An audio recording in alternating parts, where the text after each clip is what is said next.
Hello friends, welcome back to my YouTube channel. আজ আমি তৈরি করেছি শাহি টুকরা। আপনারা শাহি টুকরা অনেক খেয়েছেন, কিন্তু ব্রেডের। আজ আমি তৈরি করেছি রাস্ক টোস্টের শাহি টুকরা। রোজ আমরা চায়ের সঙ্গে রাস্ক টোস্ট খেয়ে থাকি, আজ আমরা একটু অন্যরকমভাবে খাবো। রাস্ক শাহি টুকরা তৈরি করার জন্য আমি এখানে নিয়ে নিয়েছি রাস্কের টোস্ট। এর থেকে আমি 16 পিস ব্যবহার করব। আপনারা যেরকম কোয়ান্টিটির তৈরি করতে চান ব্যবহার করবেন। আর নিয়েছি প্রায় 1 মুঠোর মতন কাজু বাদাম, এটা আমি পাউডার করে ব্যবহার করব। আর নিয়েছি 1/3 কাপ চিনি। আর এখানে নিয়েছি 3 টেবিল স্পুনের মতন মিল্ক পাউডার। আর নিয়েছি 3 টেবিল স্পুন চিনি, এটা আমি সুগার সিরাপের জন্য ব্যবহার করব। আর নিয়েছি ফুড কালার, 2টো এলাচ, প্রায় 1 লিটারের একটু বেশি আমি দুধ নিয়েছি। সবার আগে আমরা সুগার সিরাপ তৈরি করব, তার জন্য আমি এখানে 1 কাপ জল নিয়ে নিয়েছি। আর তাতে দিয়ে দিচ্ছি 3 টেবিল স্পুন চিনি। চিনিটা জলের সাথে মিশে গিয়ে একটু জলটা ফুটে উঠলে আমরা নামিয়ে নেব। 1 মিনিট মতো আমরা নেড়ে নেব, নাড়লে চিনিটা তাড়াতাড়ি জলের মধ্যে মিশে যাবে। চিনিটা আমার খুব ভালোভাবে জলের সাথে মিশে গেছে এবং জলটাও আমার ভালোভাবে ফুটে উঠেছে। আমি এবার এটা নামিয়ে নেব। এবার আমি রাবড়ি তৈরি করে নেব। তার জন্য পাত্রের মধ্যে আমি দিয়ে দিচ্ছি অল্প করে জল, যাতে দুধটা তলায় লেগে না যায়। এরপর আমি দিয়ে দিচ্ছি প্রায় 1 লিটারে একটু বেশি দুধ। এর মধ্যে আমি দিয়ে দিচ্ছি 2টো এলাচ। দিয়ে দুধটা একটু গরম হয়ে আসলে আমি এর মধ্যে দিয়ে দেব 3 table spoon milk powder. Milk পাউডারটা আমি দুধের মধ্যে খুব ভালোভাবে মিশিয়ে নেব।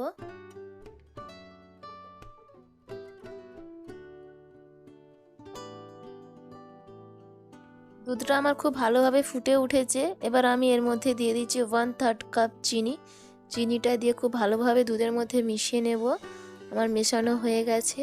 এবার আমি এর মধ্যে দিয়ে দিচ্ছি কাজু বাদামের, যেটা আমি পাউডার করে রেখেছি, দিয়ে দিলাম প্রায় 3 টেবিল স্পুনের মতন। দিয়ে এটাও আমি খুব ভালোভাবে মিশিয়ে নেব। কাজু বাদাম দেওয়ার পর আমরা আর নাড়ানো বন্ধ করব না, কন্টিনিউ এটা নাড়তে থাকতে হবে, তা না হলে দুধটা কাজু বাদাম দিয়েছি তার জন্য তলায় লেগে যাবে।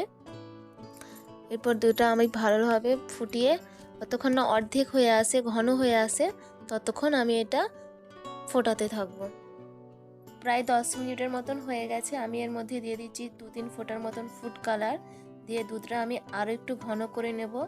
প্রায় আমি আরও 5 মিনিট এটাকে ফুটিয়ে নেব। সাইডে এভাবে মালাই জমলে আমরা সেটাকেও টেনে নিয়ে এভাবে দুধের মধ্যে মিশিয়ে নেব। তাহলে দুধটা আর একটু তাড়াতাড়ি ঘন হয়ে আসবে এবং খেতেও খুব টেস্টি হবে। আমার রাবড়ি কমপ্লিট। দুধটা অনেকটা আমার ঘন হয়ে গেছে এবং প্রায় অর্ধেকেরও কম হয়ে এসেছে। এবার আমি এটা নামিয়ে নেব। আবারও আমি গ্যাসের উপরে একটা প্যান বসিয়ে নিয়েছি। এর মধ্যে আমি দিয়ে দিচ্ছি 1 টেবিল স্পুনের মতন ঘি। ঘি না থাকলে আপনারা রিফাইন অয়েলও ব্যবহার করতে পারেন। ঘিটা গরম হয়ে আসলে আমি এতে দিয়ে দেব রাস্ক টোস্ট।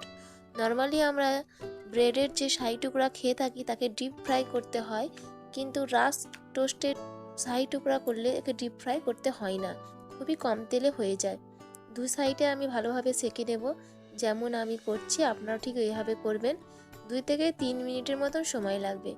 আমার ভাজা হয়ে গেছে। এইভাবে আমি বাকি টোস্টগুলো ভেজে নেব।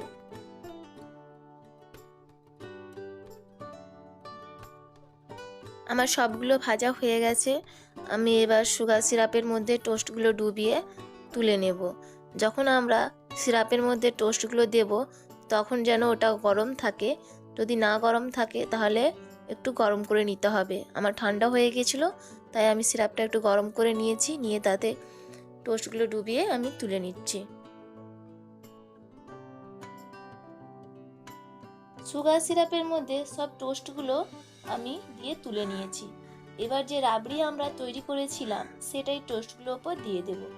এই দেখুন, এইভাবে দিয়ে দেব। 5 মিনিট পর আপনারা এটা সার্ভ করুন।